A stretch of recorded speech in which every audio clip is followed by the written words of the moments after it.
نا کہ مشکل وقت میں جو زبان عادی ہوگی نا وہ زبان سے جاری ہوگا۔ اب مثال دیتا ہوں، لائف میں کئی بار ایسا ہوتا ہے، کوئی ایکسیڈنٹ ہوتے ہوتے رہ جاتا ہے، کوئی ٹھوکر لگتے لگتے رہ جاتی ہے، کوئی اچانک سے گاڑی میں بریک لگتا ہے۔ اب آپ یہ دیکھیں کہ اس وقت زبان سے کیا نکلتا ہے۔ جس کی زبان پر درود و سلام رہتا ہے، اولیاء کرام کے نام رہتے ہیں، آپ دیکھیں جھٹکا لگتے ہی ان کی زبان سے زور سے نکلتا ہے، یا رسول اللہ، یا غوث پاک، لا الہ الا اللہ۔ کیوں نکلا بھائی؟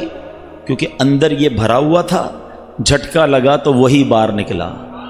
اور کچھ لوگ ایسے ہیں کہ جب ان کو دھکا لگتا ہے، جھٹکا لگتا ہے تو گالیاں نکلتی ہیں۔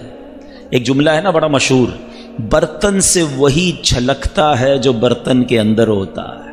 اب دودھ کا پیالہ لے کر جائیں، ٹھوکر لگے گی، کیا گرے گا؟ دودھ ہی گرے گا نا۔ اور اسی میں کیچڑ بھرا ہوا ہو، گندگی بھری ہوئی ہو، اب ٹھوکر لگے گی تو کیا نکلے گا؟ وہ کیچڑ نکلے گی، گندگی نکلے۔ اندر کیا بھرا ہے ہم نے؟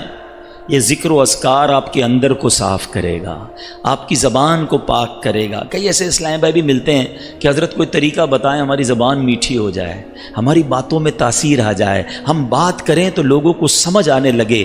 واللہ اس زبان کو اللہ اور اس کے رسول کے ذکر سے تر کرو، تمہاری باتیں میٹھی ہونا شروع ہو جائیں گی، تمہاری باتیں سمجھ آنے لگنا شروع ہو جائیں گی۔ کیونکہ یہ زبان رب کی نعمت ہے، اور نعمت کی جو قدر کرتا ہے اللہ اس نعمت میں اور برکت ڈال دیتا ہے۔ اللہ مجھے اور آپ کو اپنی زبان کا پراپر یوزج کرنے کی توفیق عطا فرمائے۔ آئیے مل کر محبت کے ساتھ درود پاک پڑھ لیں۔ صلو علی الحبیب صلی اللہ تعالی علی محمد صلی اللہ علیہ وسلم۔ میری خود انسپریشن ہے کچھ لوگوں کے بارے میں، کاروباری ہیں، کوئی بہت بڑا مذہبی نام نہیں ہے، مگر روز کے 15,000 درود پاک پڑھتے ہیں، 20,000 درود پاک پڑھتے ہیں۔ وہ پتہ کیا کرتے ہیں؟ وہ جب بات کر رہے ہوتے ہیں نا اس وقت تو وہ بات کر رہے ہوتے ہیں، مگر جب وہ سن بھی رہے ہوتے ہیں تو درود پڑھ رہے ہوتے ہیں۔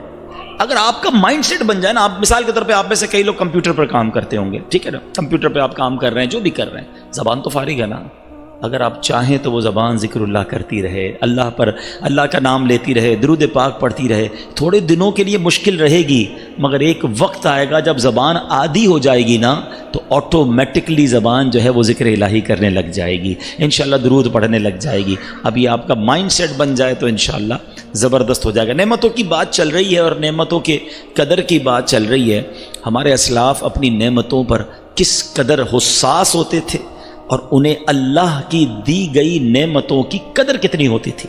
سیدنا مالک بن انس رضی اللہ تعالیٰ عنہ فرماتے ہیں کہ حضرت سیدنا یونس بن یوسف رحمۃ اللہ تعالیٰ علیہ اپنے زمانے کے مشہور اولیاء کرام میں سے تھے، زیادہ تر وقت مسجد میں گزارتے اور اپنے رب عز و جل کی عبادت میں مشغول رہتے۔ عالم میں شباب یعنی جوانی کا عالم تھا، انہوں نے اپنی جوانی اللہ عز و جل کی عبادت کے لیے صرف کی ہوئی تھی۔ اکثر آپ میں سے بھی نوجوان ہیں، ایک مرتبہ مسجد سے باہر آ رہے تھے، راستے میں ایک عورت پر نظر پڑ گئی، دل کچھ دیر کے لیے اس کی طرف مائل ہو گیا، لیکن پھر فوراً اپنے فعل پر نادم ہوئے کہ یہ میں کیا کر رہا ہوں، حرام دیکھ رہا ہوں۔ اب اللہ سے دعا کی کہ اے اللہ، اے میرے پروردگار، بے شک تو نے مجھے آنکھیں عطا فرمائیں جو کہ بہت بڑی نعمت ہے، لیکن مالک مجھے خطرہ لگ رہا ہے کہ کہیں ان آنکھوں کی وجہ سے میں عذاب میں مبتلا نہ ہو جاؤں، یہ آنکھیں مجھے ہلاک نہ کر دیں۔ اے میرے پروردگار، میری آنکھیں واپس لے لے، میری آنکھوں کی بینائی سلب کر لے۔ اللہ سے دعا کی، جیسے ہی دعا سے فارغ ہوئے آپ کی آنکھیں چلی گئیں۔ اب آپ نے کیا کیا؟ نماز تو پڑھنی تھی، مسجد تو جانا تھا، عبادت گزار تھے، اپنے بھتیجے کو ساتھ رکھ لیا کہ اب وہ نماز کی اوقات میں مسجد لے جائے، کوئی کام ہو تو وہ کام کر دے، وہ مسجد میں چھوڑ دیتا اور بچوں کے ساتھ کھیلنے چلا جاتا۔ آپ مسجد میں ہوتے، عبادت کرتے۔ ایک دن ایسا ہوا آپ مسجد میں بیٹھے تھے تو اپنے جسم پر آپ کو کوئی چیز رینگتی ہوئی نظر آئی، محسوس ہوئی۔ اب آپ کو تو سمجھ نہیں آ رہا تھا وہ کیا ہے، آپ نے بھتیجے کو آواز دی، وہ بچوں میں کھیلنے گیا ہوا تھا، کوئی ہیلپ آؤٹ نہیں کر پا رہا تھا، آپ پریشان ہو گئے۔ آپ نے پھر اللہ کی بارگاہ میں دعا کی، اے اللہ تو نے مجھے آنکھوں سے نوازا، بہت بڑی نعمت تھی، مجھے خوف ہوا کہ کہیں میں ان آنکھوں سے گناہ نہ کر بیٹھوں، عذاب میں مبتلا نہ ہو جاؤں۔ میں نے دعا کی، تو نے میری آنکھیں واپس لے لیں، مگر مولا اب مجھے خوف یہ ہے کہ اگر میری آنکھیں نہ آئیں تو یہ میری آزمائش میرے لیے رسوائی کا باعث نہ بن جائے۔ میرے مولا کرم کر دے، مجھے اس مصیبت سے بھی بچا لے، میری آنکھیں واپس لوٹا دے۔ اب بھی آپ نے دعا کی، اللہ نے آنکھیں واپس لوٹا دے۔ اچھا، یہ ایک بزرگ کا واقعہ اور ان کی سوچ ہے۔ ان کی اچھا اللہ کی بارگاہ میں مقبول کیسے ہیں کہ دعا کرتے ہیں تو آنکھیں چلی جاتی ہیں، دعا کرتے ہیں تو واپس مل جاتے ہیں. ایسا مقبول بندہ. اور اس کے خوف خدا کا عالم یہ ہے کہ ایک غفلت ہوئی اور اتنی بڑی شرمندگی. آج میں اور آپ سوچیں کہ اللہ نے مجھے اور آپ کو کتنی نعمتیں دی ہیں. یہ آنکھیں، یہ دل، یہ زبان ہم کن کاموں میں استعمال کر رہے ہیں؟ وہ پنجابی شاعر کہتے ہیں نا، اس لیے تھوڑی دی ہیں یہ چیزیں کہ بندہ ان سے حرام کرے. وہ کہتے ہیں دل یاد لئی بنایا اے تعریف لئی زبان، دل یاد لئی بنایا اے تعریف لئی زبان، اکھیاں بنائیاں سونے دے دیدار واسطے، اکھیاں بنائیاں سونے دے دیدار. اللہ نے یہ آنکھیں، یہ دل، یہ زبان، یہ آنکھ، کان، پیر اپنی عبادت کے لیے دیے ہیں، اپنی رضا والے کاموں کے لیے دیے. ہم کن کاموں میں استعمال کر رہے ہیں؟ اور یاد رکھو، جس نعمت کا شکر ادا نہیں کیا جاتا، جس نعمت کا حق ادا نہیں کیا جاتا، ڈر ہے کہ وہ نعمت چھین لی جاتی ہے. آپ میں سے بہت سارے تو وہ ہیں کہ جن کو اللہ نے کروڑوں سے اچھا بنایا. ہم سب کو ہی کروڑوں سے اچھا بنایا. کئی وہ ہیں جو بڑی اچھی پوسٹ پہ ہیں، کئی وہ ہیں جو بڑے اچھے ادارے میں ہیں، کئی وہ ہیں جو بڑی اچھی سیلری اون کرتے ہیں. مگر سوچیں ان تمام نعمتوں کے بعد میرا اللہ کی بارگاہ میں انداز کیا ہے؟ شکوے، شکایات یا شکر ہے؟ دو قسم کے لوگ ہوتے ہیں کہ جن کے پاس بہت کچھ ہوتا ہے مگر پھر بھی زبان پر شکوہ ہوتا ہے، اور کچھ اللہ کے بندے ایسے ہوتے ہیں جو ہر حال میں اللہ کا شکر ہی ادا کر رہے ہوتے ہیں. یہ آنکھیں، اللہ اکبر. یاد رکھیں، آپ تو بہت سارے مختلف اداروں میں کام کرتے ہوں گے جہاں بعض اوقات فیمیل ورکرز بھی ہوتے ہیں. اپنی آنکھوں کی حفاظت کرنا یہ بہت ضروری ہے. سرکار مدینہ صلی اللہ تعالی علیہ وسلم نے مولا علی شیر خدا کرم اللہ تعالی وجہ الکریم سے فرمایا، ترمذی شریف کی حدیث ہے، اے علی ایک نظر کے بعد دوسری نظر نہ کرو. یعنی اگر قصدن، یعنی اچانک بلا قصد، بغیر ارادے سے، ان انٹینشنلی کسی عورت کی طرف نظر پڑ جائے تو ہٹا لو، دوبارہ نظر نہ کرو. کہ پہلی نظر جائز ہے، دوسری نظر جائز نہیں. اب شیطان ہے نا، اس میں کہتا ہے پہلی نظر نہ ہٹاؤ، دیکھتے رہو پہلی باری میں، وہ تو جائز ہے. ایسا نہیں ہے. یاد رکھیے کہ اگر پہلی نظر جمائے رکھی تو اب وہ بھی دوسری نظر کے حکم میں ہی ہوگی، اس پہلی نظر کا بھی گناہ ملے گا. اور یہ حرام، جہنم میں لے جانے والا کام ہے بدنگاہی. آنکھوں میں جہنم کے کیل ٹھوکے جائیں گے. جو اپنی کانوں سے حرام سنتے ہیں ان کے کانوں میں پگھلا ہوا سیسا ڈالا جائے گا. کبھی آپ نے دیکھا یہ دونوں جو آرگنز ہیں کتنے نازک ہیں؟ موسٹ سینسٹیو آرگنز ان اور باڈی کون کون سے ہیں؟ اگر اس کو آپ دیکھیں نا، آپ سرما لگاتے ہیں، ہاتھ کانپ رہا ہوتا ہے کہ یار یہ سلائی ذرا زور سے لگ گئی نا تو آنکھ بڑی نازک ہے، درد ہو جائے گا، سرخ ہو جائے گی. جو موٹر سائیکل چلاتے ہیں ان کو پتہ ہے کبھی کوئی چھوٹا سا تنکا چلا جاتا ہے آنکھ میں، جان نکل جاتی ہے. یہی کان ایئر بڈ استعمال کرتے ہیں، تھوڑا سا زور سے کرے تو درد شروع ہو جاتا ہے، اتنے نازک ہیں. اگر جہنم کے کیل ٹھوکے گئے، یہ جہنم کی آگ ڈالی گئی تو کدھر جائیں گے؟ تو ہمیں اللہ کی نعمتوں کی قدر کرنی ہے. آنکھیں اللہ نے دی، کان اللہ نے دیے، زبان اللہ نے دی، ہاتھ اللہ نے دیے، پیر رب نے دیے، پھر اس کے ساتھ اللہ نے بہترین روزی دی، علم عطا کیا، آپ کو معاشرے میں عزت دی ہے، اور سب سے بڑھ کر تو رب نے مسلمان بنایا ہے. ہم ان نعمتوں کے بارے میں کیا اپنا انداز اپنائے ہوئے ہیں؟ یاد رکھیے رب کریم. اچھا پھر اللہ کریم کو بندہ کون سا پسند ہے؟ بدقسمتی سے ہم دونوں معاملے میں الٹے چلتے ہیں. حالانکہ مسلمان کا، مومن کا حال روایتوں میں آیا بڑا نرالا ہے. اس کے فائدے ہی فائدے ہیں. وہ تکلیف میں ہوتا ہے تو صبر کرتا ہے، صبر کرتا ہے تو کیا ہوتا ہے؟ ان اللہ مع الصابرین، اللہ کی رحمت ساتھ ہو جاتی ہے. نعمت میں ہوتا ہے تو شکر کرتا ہے، پھر کیا ہوتا ہے؟ لئن شکرتم لازیدنکم، تم میرا شکر ادا کرو میں تمہیں اور عطا کروں گا. دونوں طرف بینیفٹ میں ہے نا. مومن کا ہر حال برکت والا ہے. تکلیف بھیجی، صبر کر کے اللہ کے قریب ہو گیا. نعمت بھیجی، شکر کر کے اللہ کے قریب ہو گیا. مگر دونوں میں حال برا ہے ادھر کہ تکلیف آتی ہے تو بے صبری کرتے ہیں، نعمت ملتی ہے تو ناشکری کرتے ہیں. ذرا سنیے گا کہ حدیث پاک ہے کہ 3 روایتیں ہیں، ایک روایت سنتے اس میں سے 2 آوازوں پر دنیا و آخرت میں لعنت ہے. کون سی 2 آوازیں ہیں؟ نمبر 1، نعمت کے وقت باجا، مصیبت کے وقت چلانا. یہ کتنی عجب بات ہے کہ نعمت ملتی ہے تو ناچ گانے میں پڑ جاتا ہے، اللہ کو نافرمانی، اللہ کی نافرمانی میں پڑ جاتا ہے، مصیبت آتی ہے تو چلانے میں لگ جاتا ہے. یہ دونوں ہی غلط کام ہے. میری یوں سمجھیے کہ آج کل میں کئی بیانات میں ذکر کرتا رہتا ہوں، میرے یوں سمجھیے کہ دل میں درد ہے. اللہ کرے کہ اس درد کو میں آپ تک صحیح طریقے سے ٹرانسمٹ کرنے میں کامیاب ہو جاؤں.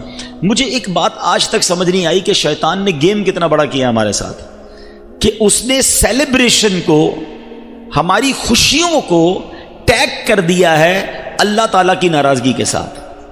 جب بھی ہم خوشی منائیں گے، whenever we try to celebrate anything، استغفر اللہ، we disobeying the commandments of Allah سبحانہ و تعالی. ہم اس وقت اللہ کی جو اللہ کی طرف سے احکامات ہیں اس کو نافرمانی کرنے میں لگ جاتے ہیں. حالانکہ کتنی بری بات ہے اور عقل کے بھی خلاف ہے. مثال کے طور پہ آپ کسی کمپنی میں کام کرتے ہیں، کوئی باس آ کر آپ کو کہتا ہے بیٹا آج آپ نے بڑا اچھا کام کیا، آج سے آپ کی سیلری ڈبل. اب آپ کیا کہیں گے؟ تھینک یو سر، جزاک اللہ. اب آپ اور مستعدی کے ساتھ اور اچھے انداز سے آفس میں کام کریں گے. آج آپ کو بونس دیا جا رہا ہے، آپ اس کے بعد اور اس کا جناب گریٹفل ہو جائیں گے. یہی دنیا کا دستور ہے کہ جو آپ کے ساتھ احسان کرتا ہے آپ اس کا شکریہ ادا کرتے ہیں. مگر ہمارا معاملہ ہی کچھ اور ہے. اللہ جب نعمت دیتا ہے ہم اسی نعمت کے ملنے کی خوشی میں اللہ کو ناراض کرتے ہیں. یہ کتنی بڑی بے وقوفی ہے. آپ کہیں گے نہیں جناب ہم ایسا نہیں کرتے. چلیں 2-3 ایگزامپلز دے دیتا ہوں. شادی کتنی بڑی نعمت ہے. پوچھو ان سے، ان ماں باپ سے جن کے بچوں کی شادیاں نہیں ہو رہی، بلکہ آپ میں سے کئی ہوں گے جو ارمان دل میں سجائے بیٹھے ہوں گے. لیکن جب شادی ہوتی ہے کیا کرتے ہیں؟ اللہ کو خوش کرتے ہیں، ناراض کرتے ہیں. ناراض کرنے والا کون سا کام ہے جو شادی میں نہیں ہوتا؟ ناچ گانے، ڈھول تماشے، آتش بازی، رنگ پارٹیاں، معاذ اللہ. اب تم کہتے ہو یار اللہ نے نعمت دی، اللہ ہی کو ناراض کر رہے ہیں. اور ہم نے دیکھا ہے کچھ لوگ کہتے ہیں یار بچے کی شادی پر لاکھوں روپے خرچ کیے مگر وہ شادی کے بعد خوش نہیں ہیں، لڑائی جھگڑے ہیں، اولاد نہیں ہو رہی. یار تم نے اللہ کو ناراض کرنے والا کون سا کام تھا جو نہیں کیا تھا؟ اب کیسے اللہ سے رحمت کی اور نعمت کی اور برکت کی امید رکھ رہے ہو؟ اسے تو غضبناک کر دیا نا تم نے. اچھا یہی شادی کے بعد بچہ ہو گیا، بچے کی برتھ ڈے منانی ہے، خوشی منانی ہے، کیا کریں گے؟ میوزک، ڈھول تماشے، کوئی ایسا کام جو اللہ کو ناراض کرنے والا ہو. اچھا اللہ نے نیا گھر دیا، نئے گھر کی دوستوں میں پارٹی کرنی ہے، کیا کریں گے؟ اس پارٹی میں کوئی ایسا کام کریں گے جو اللہ کو ناراض کرنے والا ہو. اچھا جناب جاب لگ گئی ہے، اب اپنے فرینڈز کو پارٹی دینی ہے، اس جاب کی پارٹی میں کیا ہوگا؟ کوئی نہ کوئی اللہ کو ناراض کرنے والا کام کیا جائے گا. آپ لسٹ بنا لیں. جب بھی celebration, farewell party, anniversary, happy new year, ہر نعمت پر اللہ نے جب تمہیں خوشی دی ہے تم نے اللہ ہی کو ناراض کیا ہے. پھر کہتے ہو میری نعمتیں نہیں بچتی. یہ کیسی خوشی ہے یار؟ مجھے بتائیے نا کہ وہ خوشی کیسی ہے کہ میں انجوائے کر رہا ہوں، میں سیلیبریٹ کر رہا ہوں، میں خوشیاں منا رہا ہوں، میری فیملی خوش ہے، میرے دوست خوش ہیں، مگر جس نے خوشی دی ہے وہ ناراض ہو رہا ہے. مجھے بتاؤ نا. آج ایک نیت کر لو پلیز، میں سمجھتا ہوں میرا بیان وصول ہو جائے گا. آج ایک نیت کر لو کہ میں ایسی خوشی نہیں مناؤں گا جس میں میرا رب ناراض ہو جائے. میں ہر بار ایسے خوشی مناؤں گا. خوشی منانے سے کوئی منع نہیں کر رہا. آپ بالکل بچے کی برتھ ڈے منائیں، بالکل شادی میں کھانا کھلائیں، بالکل جناب آپ اپنے نئے سال کی خوشی منانی ہے منائیں. آپ کو جو اللہ نے نعمت نیا گھر لیا دعوت کھلائیں، اچھے کپڑے پہنے، اچھے کھانے بنائیں. کس نے منع کیا ہے؟ مگر شریعت کی باؤنڈری کے اندر رہ کر.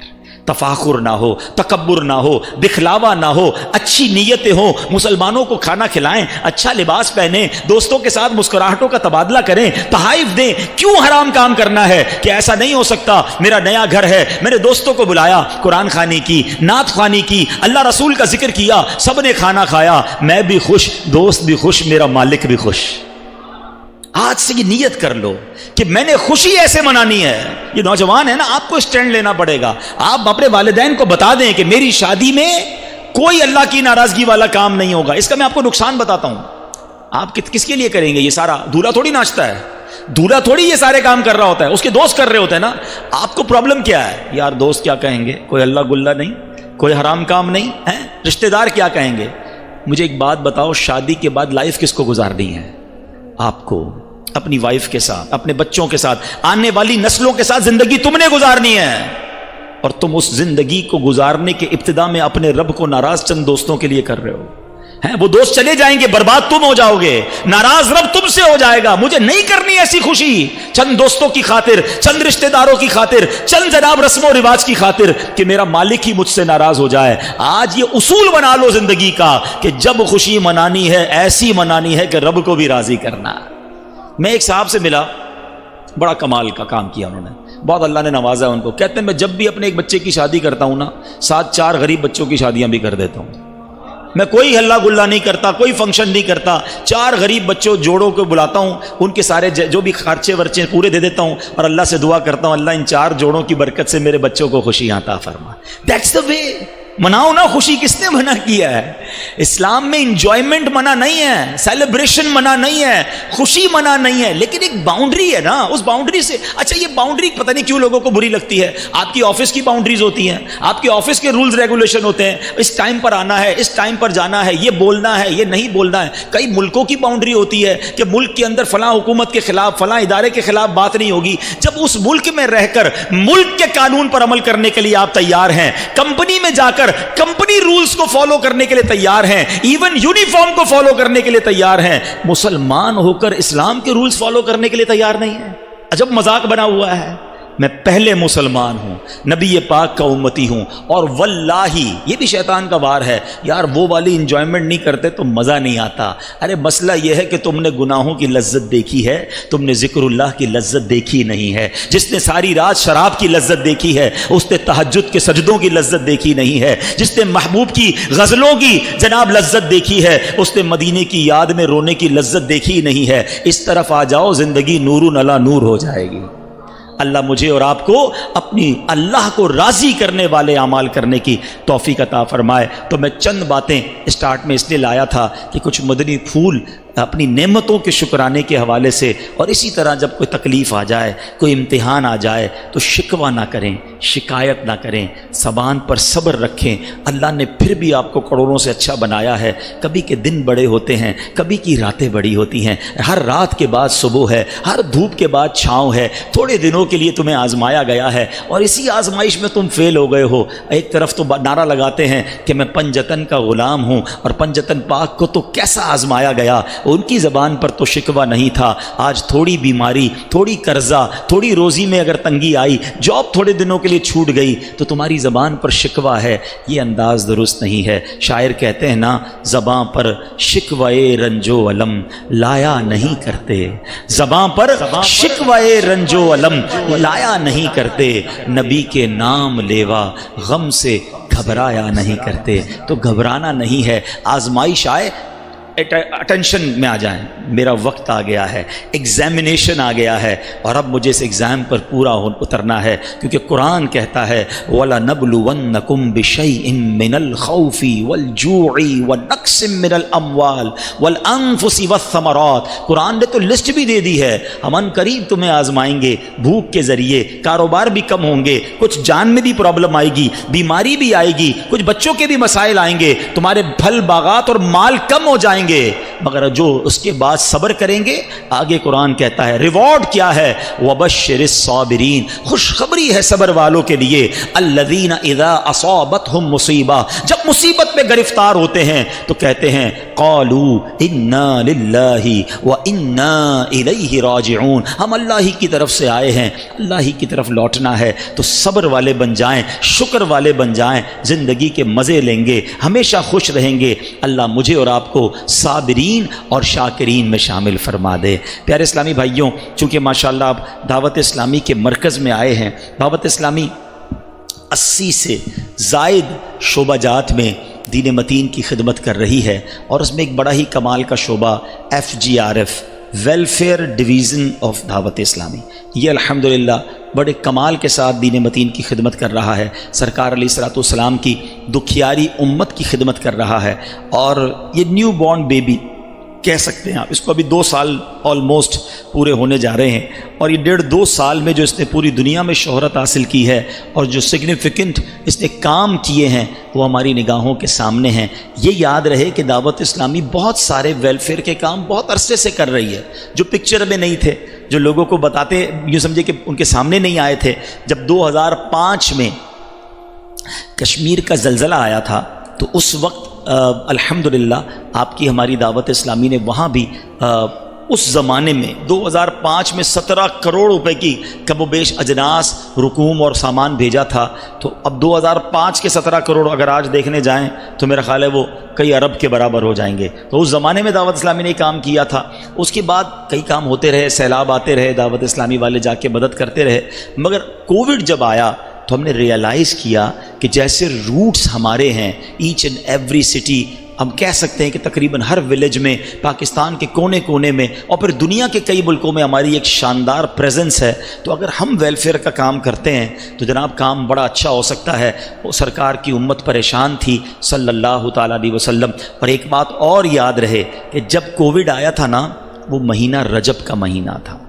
پڑھے لکھے لوگ موجود ہیں, ہر ریلیجس آرگنائزیشن کے لیے رجب, شعبان اور رمضان یہ پیٹرول بھروانے کا مہینہ ہوتا ہے.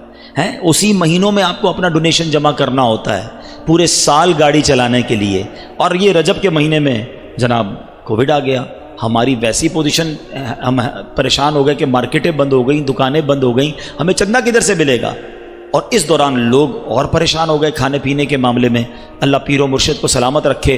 آپ نے کہا دعوت اسلامی کی خیر ہے, دعوت اسلامی والے باہر نکلیں, پہلے سرکار کی امت کی مدد کریں. ہم نے ڈونیشن جمع کرنا شروع کیا, راشن جمع کرنا شروع کیا, اور الحمدللہ آپ کو جان کر خوشی ہوگی کہ اس وقت سے لے کر اب تک تقریباً 90 لاکھ 9 ملین سے زیادہ مسلمانوں تک پکا ہوا کھانا, راشن اور کیش دعوت اسلامی پہنچا چکی ہے. اور یہ آج روزانہ کام یہ جاری ہے, اب بھی جاری ہے. اچھا یہ تو ایک سیکٹر ہو گیا, فوڈ سیکٹر ہو گیا. اس کے بعد پھر تھیلیسیمیا کا پرابلم آیا. اس میں ماشاءاللہ آپ کی مجلس کا بھی بڑا, ڈاکٹر مجلس کا بھی بڑا کردار رہا. اور اب تک آلموسٹ 50,000 کے قریب ہم پہنچ گئے ہیں. 50,000 بلڈ بیگز. اور میں یہ سمجھتا ہوں 50 کروڑ روپے جمع کرنا آسان ہے, 50,000 لوگوں کو خون دینے کے لیے راضی کرنا یہ آسان نہیں ہے. اور یہ کمال ہے دعوت اسلامی کا. میں کل رات بھی گیا تھا, یہاں بہادر آباد میں بلڈ کیمپ لگا ہوا تھا. تو اس کا مطلب یہ کہ یہ کنٹینیو پروسیس اب جاری ہے. ہم نے آفر کی ہوئی اداروں کو کہ جب بھی ان بیچاروں مریض بچوں کو ضرورت پڑے ہم اس کے لیے کھڑے ہیں. تو الحمدللہ FGRF کے اسلام بھائی یہ بلڈ کا کام کر رہے ہیں. اچھا پھر یہ جو راشن کی تقسیم اور کیش اور یہ جو امداد ہوئی نا, یہ صرف پاکستان میں نہیں ہوئی, کیونکہ ہماری روٹس تو آل اراؤنڈ دا ورلڈ ہیں. تو ہمیں تو اطلاعات آنے لگی کہ UK میں, ایون UK میں, حالانکہ وہ مالدار ملک ہے, لیکن لوگ گھروں میں قید ہو گئے. کچھ لوگ بوڑھے بزرگ گھر میں اکیلے رہتے تھے, وہ باہر نہیں نکل پا رہے تھے, ان کو کھانا کون پہنچائے گا. تو ہم نے ان کے ڈور اسٹیپ تک کھانا پہنچانا شروع کیا. ڈرائیو تھرو افطار کا ہم نے پلان کیا. ترکی میں, نیپال میں, بنگلہ دیش میں, نیروبی کینیا میں, دنیا کے کئی ملکوں میں الحمدللہ یہ راشن کی تقسیم ہوئی اور امداد کی تقسیم ہوئی, اور ابھی تک جاری ہے. کئی ملک ابھی بھی کبھی کبھی لاک ڈاؤن میں چلے جاتے ہیں, پھر وہاں سے ہمیں امداد کی اپیل آتی ہے تو ہمیں وہاں ترکیب بنانی پڑتی ہے. دعوت اسلامی کا ویلفیئر کیوں باقی ویلفیئر سے الگ ہے؟ That is the big question. ٹھیک ہے, دیکھیں سب سے بڑا مسئلہ ویلفیئر کے لیے یہ ہوتا ہے, آرگنائزیشن جو جتنی بھی ویلفیئر ہیں ان کے پاس کارکنان نہیں ہوتے, وہ امپلائیز رکھتے ہیں. ویلفیئر کے پاس کون کارکن ہوگا بھائی؟ جتنا کھانا بانٹنا ہے اتنے بندے چاہیے ہوں گے, ڈرائیور الگ رکھنا پڑے گا, ہیلپر الگ رکھنا پڑے گا, جا کر بانٹنے والے الگ رکھنے پڑیں گے, پکانے والے الگ. جو بھی ان کو کام کرنا ہے اس کے لیے ان کی ایڈمنسٹریشن کاسٹ بہت بڑھ جاتی ہے. یعنی کئی ویلفیئر کے جب آڈٹ ہوئے تو پتا چلا کہ ان کی ایڈمنسٹریشن کاسٹ جو ہے وہ 30-40 کہاں تک کہ 50% بھی ہے. 50% تو چیریٹی کا پہلے کاسٹ انتظامات پہ چلا جائے گا. یعنی دوسرے لفظوں میں اگر کوئی 1 لاکھ روپے چیریٹی کو دیتا ہے تو غریب تک 50,000 پہنچے گا, 50,000 باقی تو ان کی ایڈمنسٹریشن کاسٹ میں لگ جائے گا. اور ہمارے یہاں حال یہ ہے کہ مجھے یاد ہے کہ جب کراچی میں بارش ہوئی تھی, اور وہ آج تک کراچی کی تاریخ میں ایسی بارش نہیں ہوئی, آدھا کراچی ڈوب گیا تھا. ہم خود اس وقت وہاں پر گراؤنڈ پہ تھے, اتنے کیچڑ میں, اتنے پانی میں اسلامی بھائی جا کر لوگوں کو کھانا پہنچا رہے تھے. امیر اہل سنت لائیو تھے مدنی مذاکرے میں. آپ نے پتہ ہے کیا کہا؟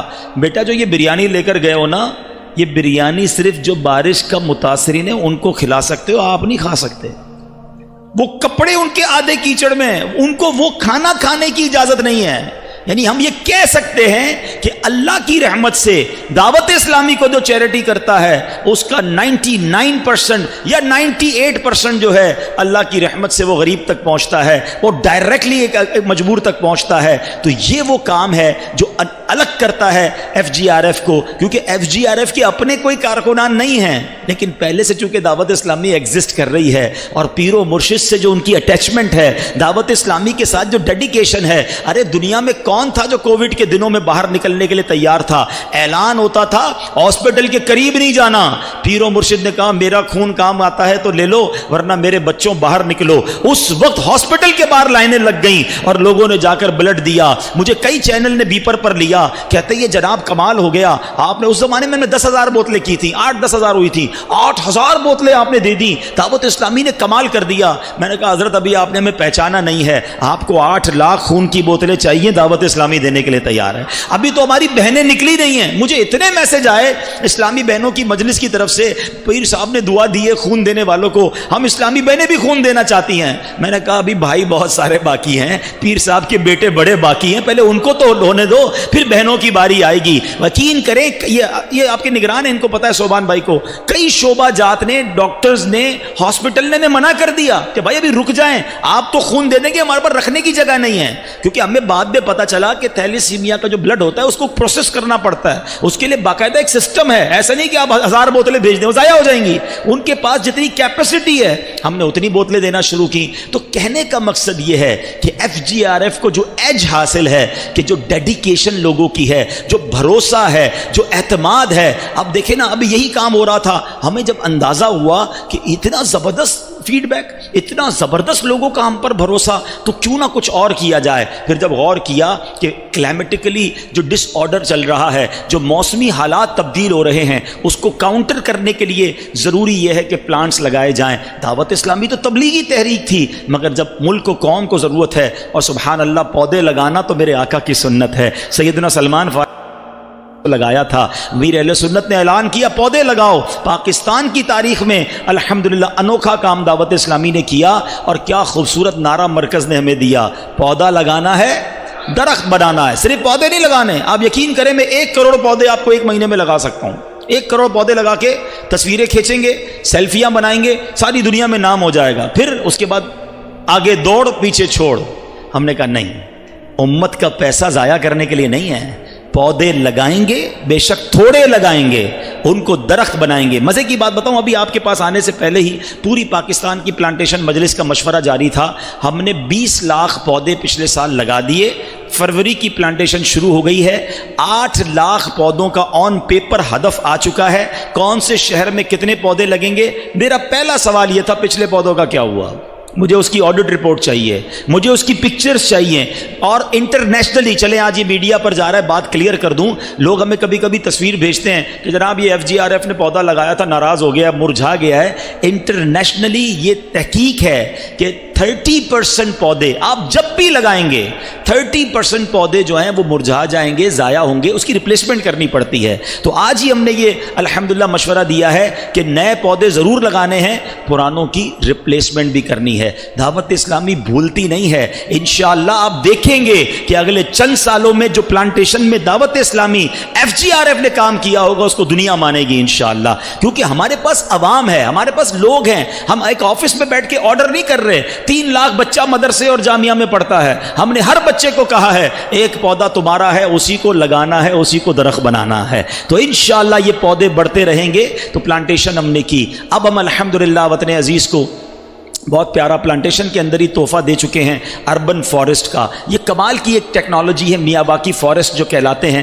کہ جب پوری پالیوشن کو سک کر لیتی ہے تو وہ ڈینس سٹیز جو ہیں جہاں بڑا ٹریفک ہے، کراچی، حیدرآباد، لاہور، فیصل آباد، اسلام آباد اور بھی جو شہر ہیں، وہاں ہم انشاءاللہ مین چوراہوں پر یہ اربن فارسٹ لگانے جا رہے ہیں. فروری کی پلانٹیشن میں انشاءاللہ اگلے چند دنوں میں آپ یہ خوشخبریاں سنیں گے کہ پاکستان میں کہاں کہاں اربن فارسٹ لگ رہے ہیں تاکہ یہ پالیوشن سک کرے گا. مدنی کلینک ہم شروع کرنے جا رہے ہیں. پہلے مدنی کلینک کی جگہ لے لی گئی ہے کراچی میں، رینٹ آؤٹ کیا ہم نے، لیکن انشاءاللہ اگلے چند مہینوں میں اس کی خوبصورت آپ دیکھیں گے کہ بہت سستا علاج سرکار کی دکھیاری امت کو ملنے لگے گا، اور کراچی کے بعد یہ پاکستان کے مختلف شہروں میں شروع ہو جائے گی۔ 2 دن پہلے جنہوں نے مدنی چینل دیکھا ہوگا، ہم نے مدنی ہوم کا اعلان کیا ہے، ایک شاندار بلڈنگ بنانے جا رہے ہیں نیو کراچی میں، اور یہ کم از کم میرے پاس آج ہی اس کی فیزیبلٹی آئی ہے، 15 کروڑ روپے کا پروجیکٹ ہے۔ یتیم بچوں کے لیے یہ پروجیکٹ بننے جا رہا ہے، اور یہ ایک نہیں بنے گا، ہر پروجیکٹ ہم کراچی میں سٹارٹ لیتے ہیں، اس کے سمجھ لیں SOPs بناتے ہیں، اس سیمپل کو چیک کر لیتے ہیں، پھر اس کی پروڈکشن اناؤنس کر دیتے ہیں، پھر وہ پاکستان اور دنیا بھر میں کاپی پیسٹ ہونا شروع ہو جاتا ہے۔ سچی بات یہ ہے، میرا ٹائم ختم ہو رہا ہے، کچھ سوال بھی آپ نے کرنے تھے، ورنہ FGRF کے جو اپ کمنگ پلانز ہیں اور جو چل رہے ہیں، میں سارے بیان کروں تو پھر میں ہی بیان کرتا رہوں گا۔ بس آپ سے گزارش یہ ہے، آپ میں سے کئی بڑی کمپنیوں سے تعلق رکھتے ہیں، آپ FGRF کے اسپوکس پرسن بن جائیں، جدھر بیٹھیں دعوت اسلامی کی بات کریں، دعوت اسلامی کی شعبہ جات کی بات کریں، اور دوسرے نمبر پر اس کے لیے سپورٹر تلاش کریں۔ دیکھیں کئی لوگ ایسے ہوتے ہیں، بدقسمتی ہے، کہنے میں مزہ نہیں آ رہا، لیکن کئی لوگ ایسے ہیں آج کے معاشرے میں جو مسجد کے لیے پیسے نہیں دیتے، جو قرآن پاک اور پڑھانے والے مدرسوں کے لیے پیسے نہیں، دینی کام کے لیے نہیں دیتے، کہتے ہیں یار ہمیں ویلفیئر کے کام بتاؤ۔ تو چلو بھائی، اب تو دعوت اسلامی ویلفیئر بھی کرنا شروع ہو گئی نا، تو ویلفیئر کے سپورٹر ڈھونڈ لیں، ان کو لے کر آ جائیں، تاکہ یہ ہمارے جتنے اپ کمنگ پروجیکٹس ہیں وہ اچھے انداز میں ہونا شروع ہو جائیں۔ تو میں امید کرتا ہوں کہ آپ سارے اسلامی بھائی اس میں تعاون کریں گے۔ اپنی کمپنیز کے آپ CEO سے بات کر سکتے ہیں، آپ اپنی کمپنی کے جو CSR ڈپارٹمنٹ ہے اس سے بات کر سکتے ہیں۔ ہماری FGRF کی ٹیم انشاءاللہ آپ کو پراپر بروشر فراہم کر دے گی، ساری پریزنٹیشنز ہم آپ کو دے سکتے ہیں۔ آپ میٹنگ ارینج کریں تو ہماری ٹیم آ کر آپ کے جو بھی ہیڈ آف ڈپارٹمنٹ ہیں ان سے ملنے کے لیے بھی تیار ہیں۔ تو انشاءاللہ ہمارا زبان چلانا ہوگا، ہماری کوشش کرنا ہوگا، اور اللہ کرے گا اگر کسی یتیم بچے کا کام ہو جائے گا، کسی تھیلیسیمیا مریض کے بچے کا علاج ہو جائے گا، یا کوئی بھی نیکی کا کام ہو جائے گا، وہ آپ کے لیے بھی صدقہ جاریہ ہو جائے گا۔ اللہ ہمیں نبی پاک کی دکھیاری امت کا مددگار بنا دے، اور اس نیک کام میں مل جل کر حصہ لینے کی توفیق عطا فرمائے۔ صلو علی الحبیب۔ ویڈیو دیکھنے کا شکریہ۔ اگر آپ چینل پر نئے ہیں تو سبسکرائب کر لیں، اور ساتھ ہی ساتھ بیل آئیکن پر بھی کلک کر دیں تاکہ یوٹیوب ہماری ہر ویڈیو کا نوٹیفیکیشن سب سے پہلے آپ کو بھیج دے۔ جزاک اللہ۔